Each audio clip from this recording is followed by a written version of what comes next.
जिंदाबाद, देश की नेता कैसी हो, देश की पीएम कैसी हो, देश की नेता कैसी हो। बहुजन समाज पार्टी जिंदाबाद, बहन कुमारी मायावती जी जिंदाबाद, बहन कुमारी मायावती जी जिंदाबाद, बहन कुमारी मायावती जी जिंदाबाद, बहन कुमारी मायावती जी जिंदाबाद। बहन जी आप संघर्ष करो, बहन जी आप संघर्ष करो, बहन जी आप आगे बढ़ो, बहन जी आप आगे बढ़ो। किसानों के सम्मान में, किसानों के सम्मान में, गरीबों के सम्मान में, मजदूरों के सम्मान में, महिलाओं के सम्मान में, पिछड़ों के सम्मान में, बहुजनों के सम्मान में बहन कुमारी माता जी जिंदाबाद, बहन कुमारी माता जी जिंदाबाद।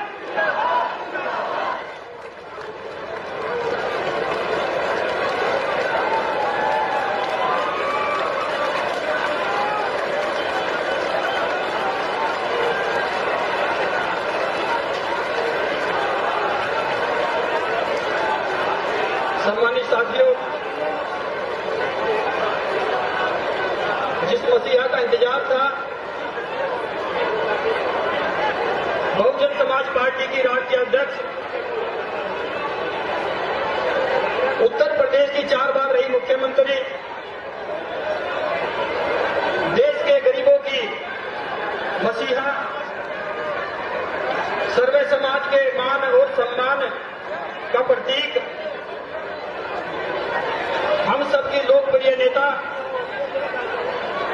आदरणीय बहन कुमारी मायावती जी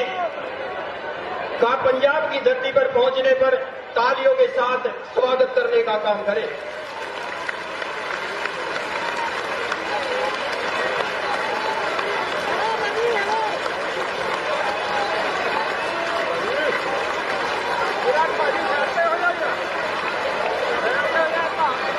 अब मैं पंजाब प्रदेश के नवाशहर विधायक भाई डॉक्टर नक्षत्र पाल जी से आग्रह करूंगा, आदरणीय बहन कुमारी मायावती जी को सोने का मुकुट देकर सम्मानित करने का काम करें।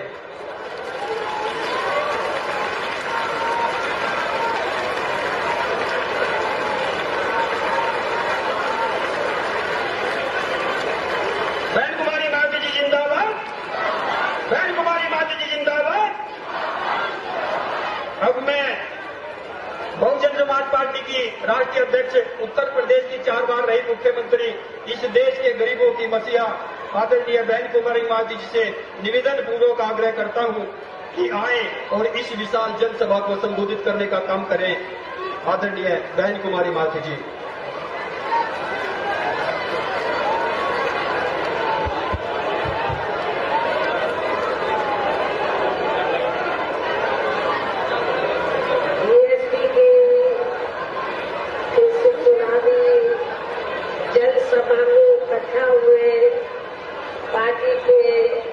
सभी छोटे बड़े पदाधिकारी एवं कार्यकर्ता गण, आज आप लोग देश में व जहां आपके पंजाब प्रदेश में भी और पंजाब से लगे हिमाचल प्रदेश में भी लोकसभा के लिए हो रहे आम चुनाव में अपनी पार्टी के उम्मीदवारों के समर्थन में मुझे सुनने के लिए यहाँ इकट्ठा हुए हैं, तो उसके लिए मैं आप सभी लोगों का हार्दिक दिल से आभार प्रकट करती हूँ। वैसे आप लोगों को ये मालूम है कि हमारी पार्टी कांग्रेस, बीजेपी व अन्य किसी भी विरोधी पार्टी तथा गठबंधन आदि के साथ मिलकर नहीं, बल्कि अकेले ही अपनी पार्टी के बलबूते पर पूरी तैयारी व दमदारी के साथ ये चुनाव लड़े। इसके साथ ही हमने टिकट बंटवारे के मामले में भी सब समाज के लोगों को बीएसपी में जुड़ने की तादाद को ध्यान में रखकर फिर उस अनुपात में ही उन्हें उचित भागीदारी भी दी, जिनको कामयाब बनाने के लिए पार्टी के लोग पूरे जी जान से लगे हैं। हालांकि आज आपके यहाँ इकट्ठा हुई अपार भीड़ व भीड़ के जबरदस्त जोश को भी देखकर अब मुझे भी ये काफी हद तक भरोसा हो गया है कि आप लोग इस चुनाव में जहाँ अपने प्रदेश से अपनी पार्टी का बेहतर रिजल्ट जरूर लाएंगे। इसके लिए अब मैं आप लोगों का ध्यान कुछ जरूरी बातों की तरफ दिलाना चाहती हूँ और इस संबंध में विशेषकर मैं कांग्रेस, बीजेपी व इनके अन्य सभी सहयोगी दलों के बारे में ये कहना चाहूंगी कि आजादी के बाद शुरू में केंद्र व देश के अधिकांश राज्यों में भी ज्यादातर सत्ता जहां कांग्रेस पार्टी के हाथों में ही केंद्रित रही, किंतु इनकी खासकर दलित, आदिवासी व पिछड़ा वर्ग विरोधी तथा अन्य और मामलों में भी रही गलत नीतियों एवं गलत कार्य प्रणाली आदि की वजह से ही फिर इस पार्टी को केंद्र व काफी राज्यों की भी सत्ता से बाहर होना पड़ा तथा ये स्थिति इनकी सहयोगी पार्टियों की भी बनी रही है। और अब पिछले कुछ वर्षों से बीजेपी व इनके सहयोगी दल केंद्र व अधिकांश राज्यों की भी सत्ता में काबिज हो गए हैं। साथ ही इनकी भी ज्यादातर जातिवादी, पूंजीवादी, संकीर्ण, सांप्रदायिक व द्वेषपूर्ण नीतियों एवं कार्य प्रणाली आदि से तथा इनकी कथनी व करनी में भी काफी अंतर होने की वजह से ऐसा लगता है कि इस बार ये पार्टी भी यानी कि भारतीय जनता पार्टी भी केंद्र की सत्ता में आसानी से वापस आने वाली नहीं है। बशर्ते यदि ये चुनाव इस बार फ्री एंड फेयर होता है तथा आम चर्चा के मुताबिक वोटिंग मशीनों में भी कोई गड़बड़ी आदि नहीं की जाती है और वैसे भी इस बार चुनाव में इनके कोई भी पुरानी एवं नई चल रही नाटकबाजी, जुमलेबाजी व गारंटी आदि काम में आने वाली नहीं है, क्योंकि अब देश की जनता काफी हद तक इस बात को समझ चुकी है कि इनकी पार्टी ने अब तक देश के विशेषकर गरीबों, कमजोर तबकों, मध्यम वर्गीय एवं अन्य मेहनतकश लोगों को जो इन्हें अच्छे दिन दिखाने के असंख्य प्रलोभन बड़े वायदे किए हैं तथा अनेकों हवाई व कागजी गारंटी आदि दी दी है, तो उनका जमीनी हकीकत में अभी तक भी इन्होंने लगभग 1/4 हिस्सा भी कार्य पूरा नहीं किया है, बल्कि इसके स्थान पर इनका ज्यादातर समय व ताकत भी जहाँ इनके अपने चहेते रहे बड़े बड़े पूंजीपतियों एवं धनना सेठों को ही ज्यादा से ज्यादा माला माल व धनवान आदि बनाने में तथा इन्हें हर स्तर पर छूट देने व बचाने में ही लगी रही है, जिनके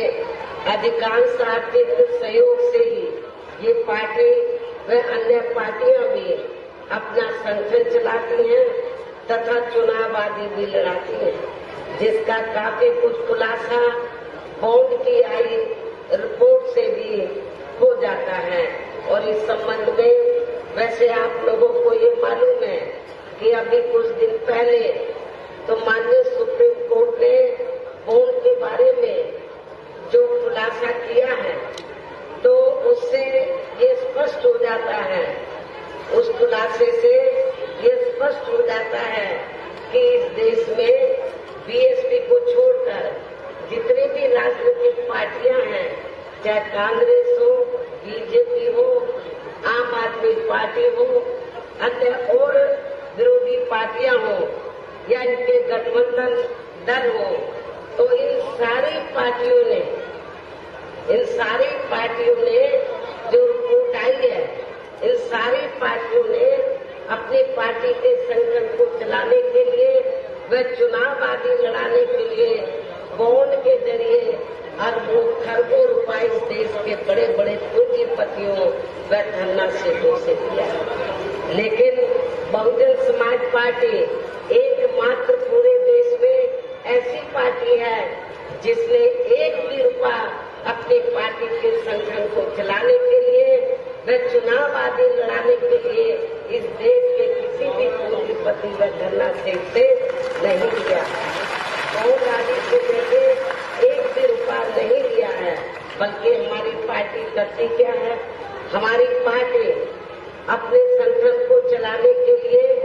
तो हर साल बीएसपी की मेंबरशिप के जरिए मेरे जन्मदिन के मौके पर थोड़ा थोड़ा धन इकट्ठा करके, चुनाव में भी थोड़ा धन इकट्ठा करके, कार्यकर्ताओं से थोड़ी आर्थिक मदद लेकर तब हमारी पार्टी अपने संगठन को चलाती है और चुनाव आदि भी लड़ाती है। इसके अलावा अब ऐसा लगता है कि कांग्रेस पार्टी की तरह ही बीजेपी ने भी केंद्र की तमाम सरकारी जांच एजेंसियों का ज्यादातर राजनीतिकरण कर दिया है। इसके अलावा देश के किसान वर्ग भी वर्तमान बीजेपी की सरकार में शुरू से ही अपनी विभिन्न समस्याओं को लेकर काफी ज्यादा दुखी व परेशान रहे हैं और अभी भी हैं। जबकि यूपी में 4 बार हमारी पार्टी की रही सरकार ने इनके हितों का भी हर स्तर पर विशेष ध्यान रखा है। आपके पंजाब में खेती काफी होती है, लेकिन चाहे स्टेट की सरकार हो या सेंट्रल की, तो ना तो स्टेट की सरकार ने ना सेंट्रल की सरकार ने किसानों के हितों का बराबर ध्यान रखा है। जबकि हमारी पार्टी की सरकार ने अपनी 4 हुकूमतों के दौरान तो किसानों को खेती करने के लिए समय से उचित साधन उपलब्ध कराए और उनकी फसल का भी उचित दाम दिया है। ये भी मैं अपने किसान भाइयों को यहाँ बताना चाहती हूँ। इतना ही नहीं, बल्कि केंद्र में पूर्व की रही कांग्रेसी सरकार की तरह ही वर्तमान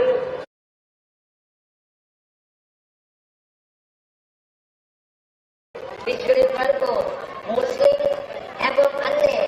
धार्मिक अल्पसंख्यक समाज के लोगों का भी पूर्ण रूप से विकास व उत्थान आदि नहीं हो सका है। और इस संदर्भ में वैसे आप लोगों को जो मालूम है कि पूरे देश में यहाँ दलितों, आदिवासियों एवं अन्य पिछड़े वर्गों का सरकारी नौकरियों में वर्षों से अधूरा पड़ा आरक्षण का कोटा भी अभी तक नहीं भरा गया है। विशेषकर एससी व एसटी वर्गों के सरकारी कर्मचारियों का पदोन्नति में आरक्षण तो अब काफी हद तक प्रभावहीन ही बना दिया गया है। साथ ही केंद्र व राज्यों में भी विरोधी पार्टियों की रही सरकारों ने इन सभी वर्गों को प्राइवेट सेक्टर में आरक्षण दिए जाने की व्यवस्था किए बिना ही इनकी सरकारों के ज्यादातर सरकारी कार्य अब प्राइवेट सेक्टर राज्यों में भी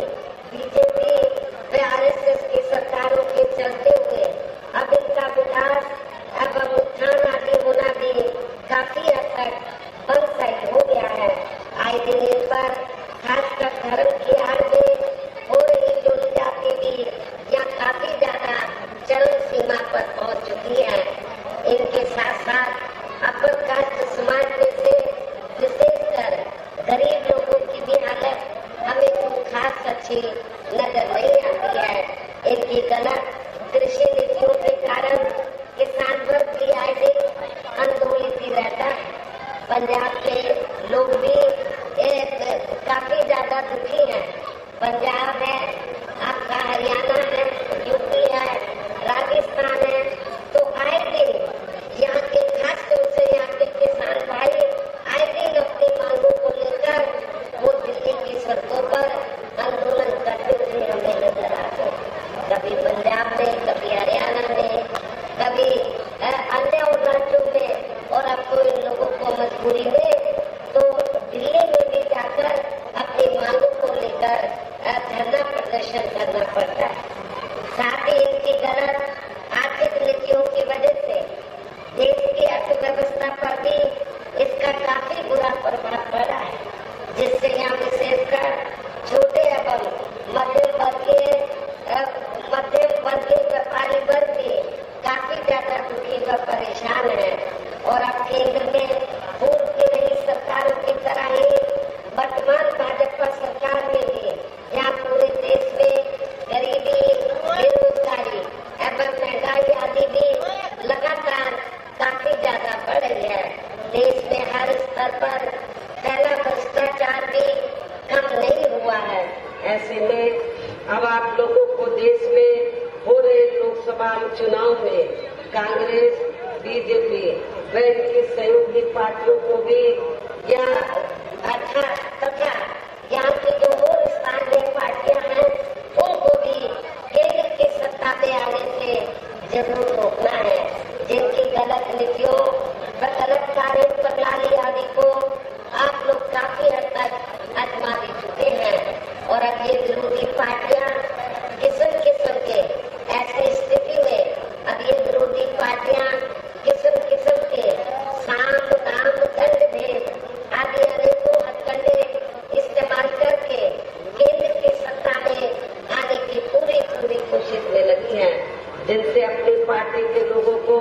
हर स्तर पर काफी ज्यादा सावधान रहना है। और इस मामले में विरोधी पार्टियां अपने अपने पक्ष में हवा बनाने के लिए खासकर मीडिया, ओपिनियन पोल व सर्वे आदि का जो बड़े पैमाने पर इस्तेमाल कर रहे हैं, तो उनसे अपनी पार्टी के लोगों को बिल्कुल भी गुमराह नहीं होना है। इसके साथ ही विरोधी पार्टियों के विभिन्न रूपों में जारी किए गए इनके हवाई व प्रलोभन भरे चुनावी घोषणा पत्रों एवं वायदों आदि के बहकावे में भी पार्टी के लोगों को कतई नहीं आना है, जिन्हें ये पार्टियां चुनाव खत्म होने के बाद ज्यादातर अमल में नहीं लाते हैं। और अब जिन पर से देश की जनता का अधिकांश विश्वास ही उठ गया है। यही खास वजह है कि हमारी पार्टी किसी भी चुनाव में अपनी पार्टी का कोई भी चुनावी घोषणा पत्र आदि जारी नहीं करती है। वैसे भी हमारी पार्टी किसी भी मामले में कहने में बहुत कम बल्कि कार्य करके दिखाने में ही ज्यादा विश्वास रखती है। और इस बात का सबसे बड़ा सबूत ये है कि उत्तर प्रदेश में 4 बार हमारी पार्टी के नेतृत्व में रही सरकार ने चुनाव में पार्टी के बिना जारी किए गए घोषणा पत्र के ही प्रदेश में आम जनहित में काफी कुछ ऐतिहासिक कार्य करके दिखाए हैं, जिनकी अब देश में अधिकांश पार्टियों की सरकारें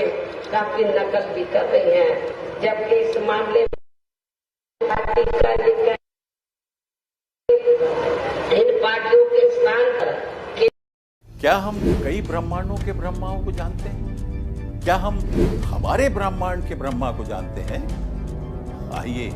आज हम ब्रह्मा और उनसे जुड़े कई सवालों के जवाब एक साथ पूछते हैं और जानते हैं कि वो ब्रह्मा कौन से हैं जो हैं पूर्वज श्री राम के। पूर्वज श्री राम के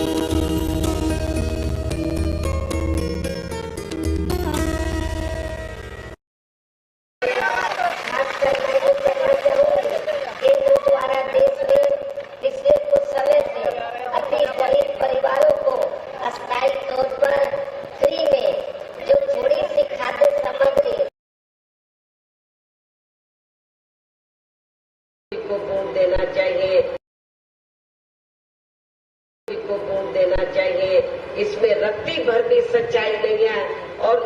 लोगों को ये बताना चाहती हूँ कि केंद्र की सरकार ने जो फ्री में थोड़ा राशन आपको दिया है, ये बीजेपी आरएसएस की देन नहीं है, ये केंद्र की सरकार की देन नहीं है, बल्कि इस देश की जनता जो केंद्र की सरकार के पास टैक्स के जरिए पैसा देती है, जमा कराती है, और टैक्स से जो पैसा आता है उस पैसे से आपको मुफ्त में राशन दिया जाता है। ये बीजेपी की देन नहीं है, आरएसएस की देन नहीं है, ये आप लोगों का अपना पैसा है। आपने बीजेपी आरएसएस का नमक नहीं खा रहे हैं, आप लोग अपना नमक खा रहे हैं, इसलिए इनके बहकावे में आप लोगों को कतई भी नहीं आना है और आप लोगों को अपना एक वोट अपनी पार्टी बहुजन समाज पार्टी को ही देना है। और वैसे अपनी पार्टी बहुजन समाज पार्टी को ही देना है। और वैसे भी जो गरीब लोग हैं, इनके ये जटिल समस्या देश में हर हाथ को काम देने से ही केवल दूर हो सकती है, जिसकी तरफ हमारी पार्टी की बड़ी सरकार विशेष ध्यान देगी। साथ ही देश में पिछले काफी वर्षों से आए दिन बढ़ रही गरीबी, बेरोजगारी व महंगाई आदि से भी जनता बहुत ज्यादा दुखी है, जिसे भी आर्थिक नीतियों में तब्दीली करके जरूर दूर किया जाएगा। धर्म की भी आड़ में पिछले कुछ वर्षों से खासकर मुस्लिम व अन्य अकलियतों के लोगों का द्वेष की भावना से जो इनका काफी ज्यादा शोषण व उत्पीड़न आदि किया जा रहा है, तो उसे भी जरूर रोका जाएगा। कहने का तात्पर्य ये है कि देश में इस समय हो रहे लोकसभा चुनाव में विरोधी पार्टियों के जारी किए गए उनके हवाई व प्रलोभन भरे चुनावी घोषणा पत्रों आदि के बहकावे में अब यह खासकर देश के अति गरीबों, मजदूरों, बेरोजगारों एवं अन्य मेहनतकश लोगों को बिल्कुल भी नहीं आना है। और अब इन्हें ऐसे सभी विरोधी पार्टियों को